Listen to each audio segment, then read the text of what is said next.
presence.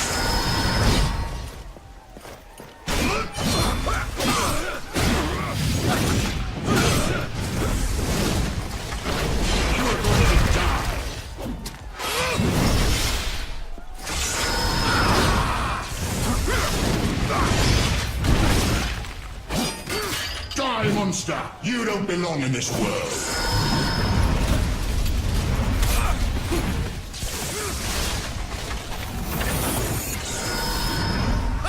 I will purge the world with your presence.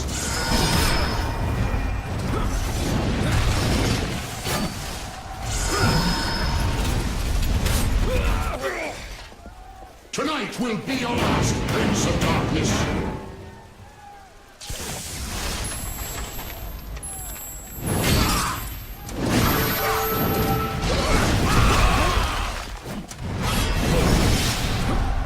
The stench of your soul is disgusting.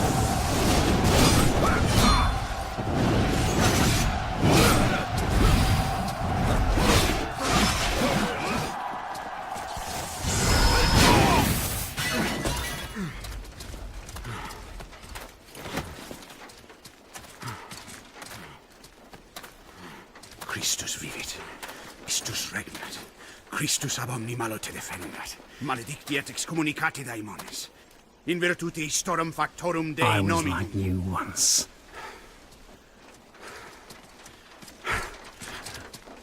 But your God showed me another path. Messias, Emmanuel, Soter, Sabaoth, Agios, Inkyros, Athanatos, Jehovah, Adonai. That's why the power of your God cannot destroy me, because I am his chosen one. Ubi fuerunt haec nomina et digna Dei, praecipimus vobis, atque legamus vos ut non habietus. Potestatem per pestem, nec per aliquod, quod eamque maleficium nocere incantationem neque, in anima nec in corpore.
In ages long past, there was once a warrior who was both noble and brave beyond all measure.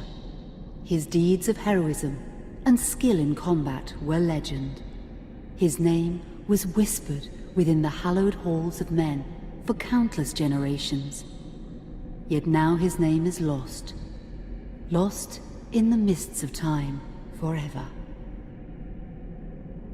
It is said that destiny delights in the misfortunes of men, and so it proved true for Gabriel Belmont. For even after defeating the Lords of Shadow and ending their reign of terror, his soul was consumed by the very darkness that he sought to destroy.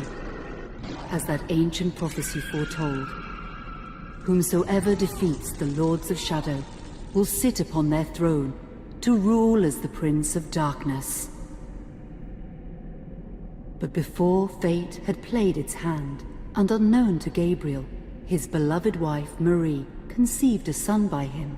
The Brotherhood of Light warned her of that ancient prophecy and the terrible fate which lay before her husband. So, with heavy heart, she concealed her pregnancy. For it is written that only the blood of that lineage has the power to defeat the Prince of Darkness. Thus, when newly born, the child Trevor was hidden from his father and raised a holy warrior of the Brotherhood in secret, so that one day he would be ready to stand against his own blood, as foretold. That day would come, some 25 years later, for what had once been Gabriel Belmont was now a powerful vampire known as Dracula, the Dragon. The Brotherhood of Light fought against the onslaught of his dark armies, which laid waste to towns and villages across the land, but to little avail. Trevor was now fully grown to manhood, and the truth of his origin and destiny of the Belmont clan was finally revealed to him. So he set out to confront his father and end his family's shame forever. But Trevor failed and was mortally wounded in the confrontation with his father. He was no match for Dracula's terrible power. Yet, as he lay dying, Trevor finally revealed his true identity. Dracula was driven mad with grief and rage over the revelation. He desperately sought to save his dying son by giving him his own lifeblood. But it was too late, or so he thought. Dracula buried his son within the walls of his great castle, and then swore bloody vengeance upon the world. Raising an army of creatures beholden only to him, he struck with fury and merciless cruelty at humanity. He vowed to hunt God's children for all eternity. But fate still had one last card to play. Dracula's blood had power, and that power now coursed through the veins of his dead son, slowly reviving him over many years, until one night he emerged once more into the world, not as a man, but as a creature like his father. What had once been Trevor Belmont was now gone forever. He was now a vampire like his father.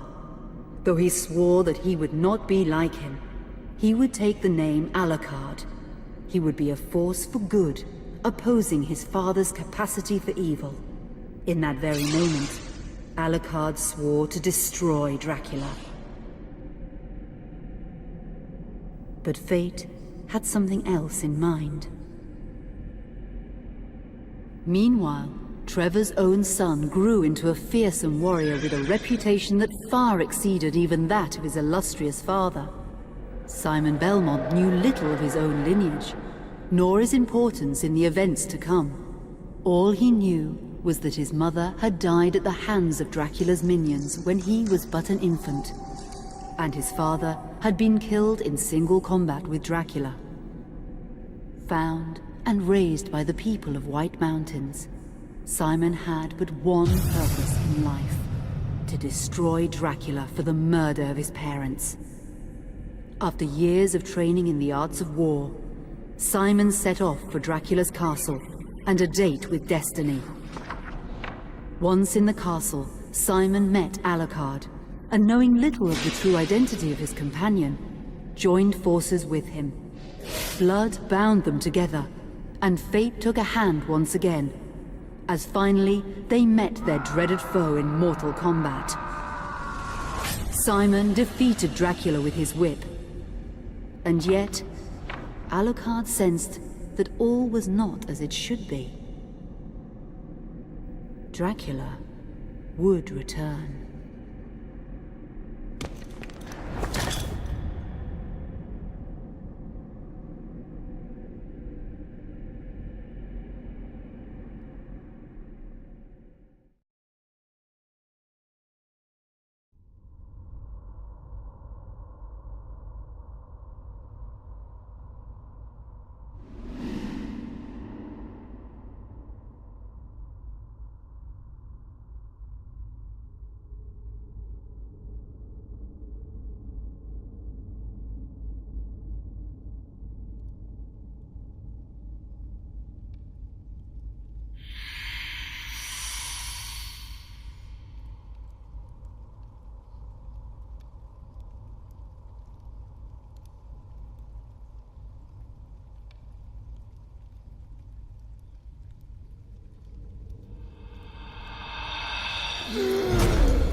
An unusual hiding place for the Prince of Darkness. Don't you think? Zobek, where have you been all this time?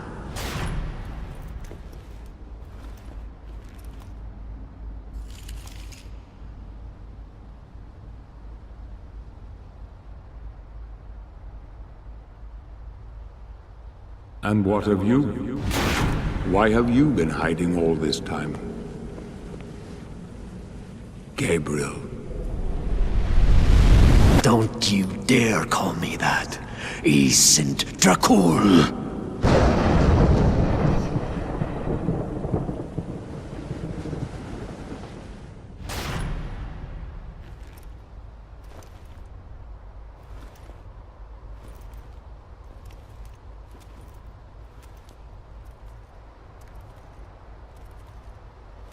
What do you want, old friend? Satan's acolytes are readying for his imminent return. Help me stop him. Or you and I will become his favorite pets. For all eternity.